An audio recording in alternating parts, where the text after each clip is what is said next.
Morning, everyone. The committee will come to order. We are here this morning to review the fiscal year 2021 budget request for the Department of the Interior.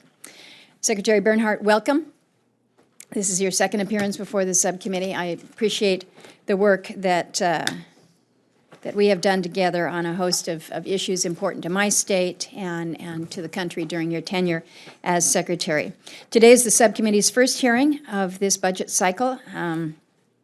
We look forward to working with you and your team, and Senator Udall, you and your team have been very helpful as always. We want to build on the successes that we saw in our FY 2020 bill, which included more than $13 billion for the department's critical functions. We know that the department administers many programs that impact and improve the lives of Alaskans, and Secretary Bernhardt, I want to thank you for being a reliable partner there. We know that there's always more to be done. In Alaska, federal land makes up over 60% of the state. The department oversees the majority of those lands and is responsible for developing our abundant natural resources, providing assistance to our tribal communities, addressing climate change impacts, and much, much more. The department's budget requests address many of these responsibilities, which we appreciate, but there are some areas where we believe you have fallen short in addressing. The FY 2020 budget request for Interior is $11.7 billion for programs within the jurisdiction of the Interior Subcommittee. That's almost $2 billion below the enacted level, a reduction of 14%. Again, while I support many components in this budget request, I am concerned by others.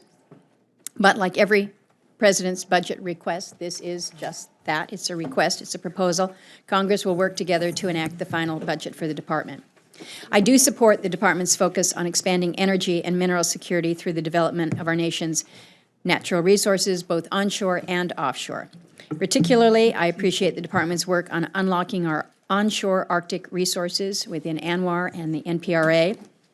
I do want to note that the request assumes the Obama-era 5-year plan for offshore leasing, which restricts the significant potential of the Arctic OCS in both the Beaufort and the Chukchi Seas. So I would hope that the department finds a path forward for a new 5-year plan that enables safe Arctic development. I have worked for many years on the issue of the need for greater domestic critical mineral production, and I applaud the department for the work to develop an OCS critical minerals inventory and all the work that it's doing to reduce our reliance on foreign sources of these minerals. Energy and critical mineral production is not just an economic issue, but a national and security one as well.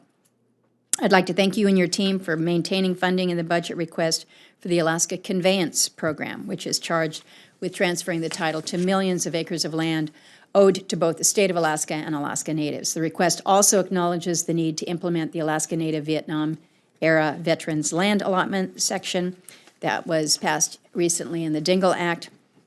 Proper and expedient implementation of this program, of course, are very, very important to our Alaska Native veterans. I'm going to be following up with you on this issue in the months ahead. As you know, Alaska is home to 1/2 of all federally recognized tribes. The Bureaus of Indian Affairs and Education provide essential programs for Alaska Natives that are fundamental to the federal government's legal obligations to our First Peoples. And while I am concerned by some of the proposed reductions to critical human services, natural resources, and education programs, I am pleased to see your proposal maintains tribal court funding for the PL 280 states and requests $3 million to support activities related to Operation Lady Justice. For the first time in our FY 2020, this subcommittee was successful in providing $6.5 million for those activities involving missing and murdered Indigenous women. You know that I've worked on this issue for some time, and I greatly appreciate your efforts on this, the leadership laid down by the President, and certainly that of Tara Sweeney at Bureau of Indian Affairs as we work to develop a long-term plan to address the high rates of violence, abuse, murder, and trafficking that we see, unfortunately, in many of our rural communities and our urban centers when it comes to our Indigenous peoples. We can't talk about funding needs for public lands without discussing deferred maintenance across our national parks. We all have our parks that are our favorites, but I think Alaska hosts some of the best when you think about Denali, Glacier Bay, Gates of the Arctic, Katmai. But we also recognize that not only Alaska's national parks, but parks across the country are struggling to address deferred maintenance challenges. In some cases, like with Denali National Park, critical deferred maintenance needs must be met in order to mitigate and prevent negative economic consequences from impacting our entire state. So I'm going to bring up the situation with the road there in my questions. I think we've done our best as a subcommittee to address backlog maintenance issues, but really there is not enough discretionary funding to meet those needs. You and I have had several discussions about the necessity of tackling the deferred maintenance backlog in our nation's park and other public lands.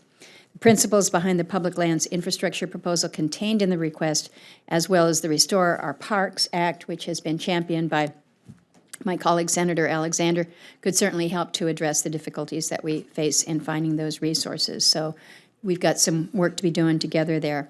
I am looking forward to learning more about how this budget proposal fulfills our commitment to science, better prepares us for natural hazards, including wildfires, and accomplishes our goal of greater stewardship on public lands.